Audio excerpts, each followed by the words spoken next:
서울대학부 꿈꾸는 셀 윤경림 자매입니다. 저는 이번 여름 아울리치에 처음 참가하게 되었습니다. 아울리치 마지막 날 받은 은혜가 너무 커서 이렇게 기도했습니다. 아버지, 제가 받은 이 은혜를 꼭 간증하게 해주세요. 그리고 이렇게 이 자리에서 간증할 수 있게 된 지금 이 순간 저에겐 분명한 기도응답이었습니다. 이러한 기도응답을 받기 전 저는 선교와 거리가 멀다고 생각하며 살아왔습니다. 나 같은 평범한 사람이 그것도 해외까지 가서 복음을 전한다고? 가정 복음화도 못한 내가 선교를 어떻게 가겠어? 셀 가족 중 한 명 또 한 명 선교를 결단하고 떠나는 모습을 보면서도 도대체 어떤 마음이기에 1년이라는 시간을 하나님께 드릴 수 있을까? 얼마나 좋기에 얼마나 은혜롭기에 저렇게 큰 결단을 하는 걸까? 궁금했지만 그 마음은 깊이 갈망이 아닌 관찰자의 시선, 그저 한 발 떨어진 거리감을 바라보는 반응에 불과했습니다. 그런 제가 2025년 여름 아울리치에 참가하게 되었습니다. 하나님께서는 재정의 환경까지 돕는 손길을 붙이셔서 하나씩 열어가셨고 저는 큰 이유 없이 발걸음을 옮겼습니다. 그런데 문제는 제 마음이 너무 준비되지 않았다는 것이었습니다. 아울리치 기도 모임에도 제대로 참석하지 못했고 출발하루 전까지도 부모님과의 트러블로 인해 사모함도 설렘도 없이 걱정뿐이었습니다. 가고 싶어하는 사람들도 많은데 사모하는 마음도 없는 내가 가는 게 맞는 걸까? 그저 교회에서 그렇게 말하니까 이번 한 번만 가보면 되겠지. 다들 좋다고 하니까 나도 한 번 가보면 되겠지. 그 정도의 마음으로 이 길을 나선 것이 지금도 참 부끄럽습니다. 걱정과 불평을 가득 안고 필리핀 땅에 도착하자마자 숙소 앞 입구는 물에 잠겼고 낯선 환경은 그 자체로 불편했습니다. 습한 날씨, 불편한 단체 잠자리, 어색한 분위기, 그리고 생각보다 거친 환경 속에서 제 마음은 시험 들고 순식간에 무너져 갔습니다. 입 밖으로 말하진 않았지만 도대체 왜 여기에 온 걸까? 그냥 집에 가고 싶다. 그런 생각들이 머릿속을 떠나지 않았습니다. 다음 날인 화요일에는 비가 너무 많이 와서 전도를 나가지 못했습니다. 한편으로는 피곤함을 덜 수 있겠구나라는 생각도 들었습니다. 그날 전도 대신 마리끼나 교회를 이동하면서 지프니 안에서 처음으로 필리핀의 거리를 마주하게 되었습니다. 창밖을 보면 볼수록 얼굴이 뜨거워졌고 눈물이 흐를 것만 같았습니다. 그곳엔 복음이 셀 수 없을 만큼 절실하게 필요한 영혼들이 있었습니다. 길 위에 서 있는 사람들을 보며 하나님께서 얼마나 마음 아파하실까 그 마음이 제게도 전해졌습니다. 동시에 제 안에 있던 부정적인 생각들, 불평하는 마음들, 무감각한 태도들이 하나씩 드러나기 시작했습니다. 나는 지금 하나님께 받은 은혜가 이렇게 큰데도 작은 것 하나에 감사하지 못하고 큰 이유 없이 사모함 없이 이 자리에 왔구나. 사랑받고 있다는 사실조차 당연하게 여기며 그 사랑을 흘려보내는 데는 너무 인색했던 제 모습.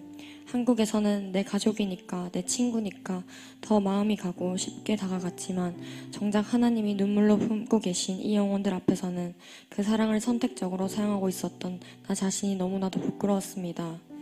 그 순간 하나님 앞에 얼굴을 들 수 없었습니다. 그리고 스스로에게 질문을 던졌습니다. 나는 정말 하나님을 어떻게 사랑하고 있는가? 그 사랑을 삶으로 드러내고 있는가? 그 질문 앞에는 제가 한국에서 사역하며 가지고 있던 담대함, 긍정적인 태도, 그 모든 것이 무너지는 듯했고 마음이 너무 아팠습니다.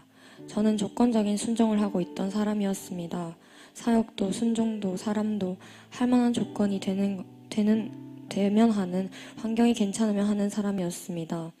그때 저는 하나님께 간절히 기도했습니다.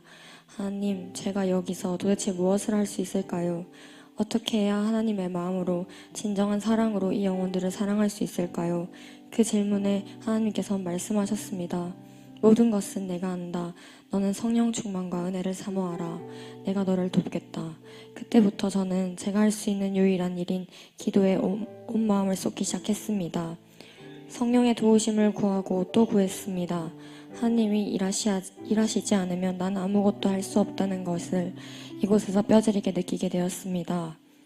한국에서는 내가 노력하면 되는 일이 많았기에 스스로를 의지하며 살아왔던 것 같습니다. 이곳에서 저는 저 자신을 내려놓는 법을 배워갔습니다. 다음날 전도 현장에 들어갔을 때 처음엔 여전히 무서웠습니다. 함께 간 요달 친구와 담대히 복음을 전하는 모습을 보며 저는 오히려 더 긴장되고 무서웠습니다.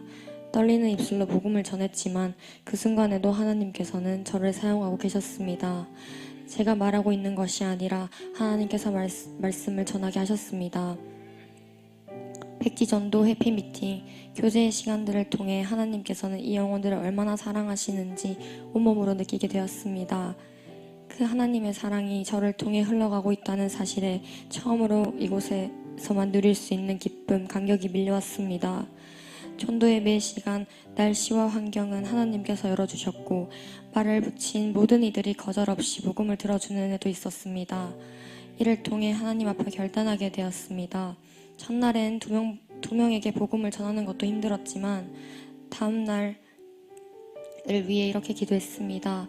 하나님, 더 많은 영혼에게 복음을 전하는 데에 저를 사용하여 주세요. 다음 날 9명의 소중한 영혼들을 만났고 그들은 실제로 페스티벌 현장에 나와 하나님을 찬양하는 자리에 함께 했습니다.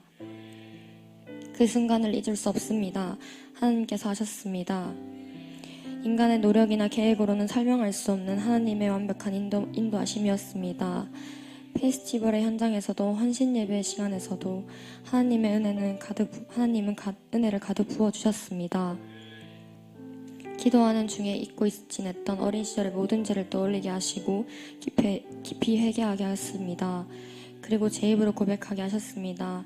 아버지, 저를 아버지의 때와 뜻대로 사용하여 주세요. 현실적인 세상의 벽에 부딪히더라도 하나님을 믿고 나아갈 수 있는 담대함을 주세요. 그 은혜의 현장에서 지금 내 삶이 그냥 주어진 것이 아님을 하나님께서 나를 얼마나 사랑하시는지를 다시금 깨달았습니다. 그리고 우리 교회가 얼마나 복된 공동체인지를 알게 되었습니다. 행복 모임 해보자, 양육해보자, 청어직 가보자, 아울리치 가보자. 그 선포에 순종하고 따라갔을 뿐인데 하나님께서는 상상치도 못할 은혜를 예비해 두셨습니다. 이 젊은 날 하나님의 사랑을 흘려보내는 이 자리에서 복음의 감격을 누릴 수 있음에 우리 교회에 진심으로 감사합니다.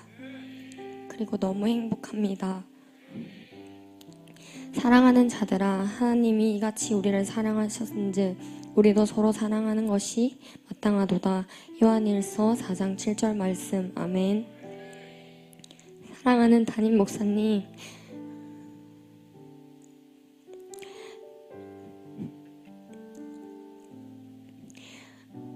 이 모든 은혜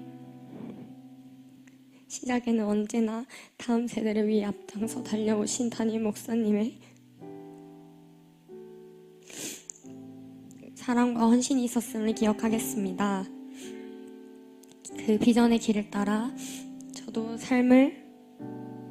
삶으로 순종하며 나아가는 제자가 되겠습니다.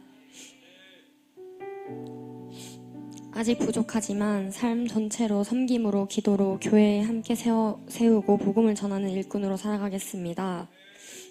마지막으로 저를 이 은혜의 자리를 불러주시고 제 인생을 새롭게 하신 하나님께 감사드리며 사랑합니다. 그리고 언젠가 저를 선교사로 부르신 날에는 기꺼이 순종할 수 있도록 더 단단히 더 깊이 준비하겠습니다. 이 모든 영광 하나님께 올려드립니다. 잘 되고 있습니다. 선교는 사랑입니다.